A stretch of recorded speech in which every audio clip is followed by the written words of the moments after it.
বন্ধুরা, আজকে মা মেয়ের জন্য চটপট করে ফেলবো আলু দিয়ে বেগুন দিয়ে ট্যাংরা মাছের ঝোল। প্রথমে 3 পিস ট্যাংরা মাছ আছে, নিয়েছি, একটু বেগুন নিয়েছি, একটা ছোট দেখে আলু নিয়েছি, অল্প একটু পেঁয়াজ বাটা নেবো এখান থেকে, এতটা মোটেই নয়, আর সামান্য হাফ চামচ রসুন বাটা দেবো। এখানে আছে নুন, হলুদ, লঙ্কার গুঁড়ো, জিরে গুঁড়ো, জিরে গুঁড়ো, ধনে গুঁড়ো, এইটা দিয়ে একটা পেস্ট করে রেখেছি। আর এখানে আছে টমেটো পেস্ট।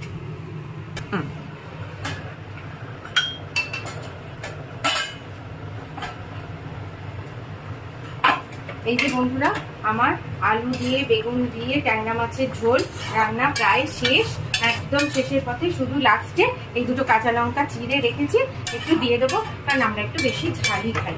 একদম প্রায় শেষ, তো একদম আমার রেডি হয়ে গেছে বেগুন দিয়ে আলু দিয়ে ট্যাংরা মাছের ঝোল। এবার আমি এটা নামিয়ে দেবো, একদম কমপ্লিট।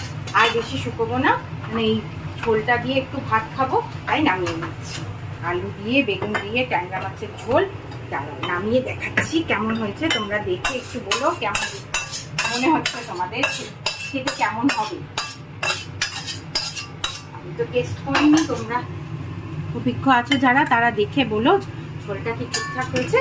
এই আমার আলু দিয়ে বেগুন দিয়ে ট্যাংরা মাছের ঝোল।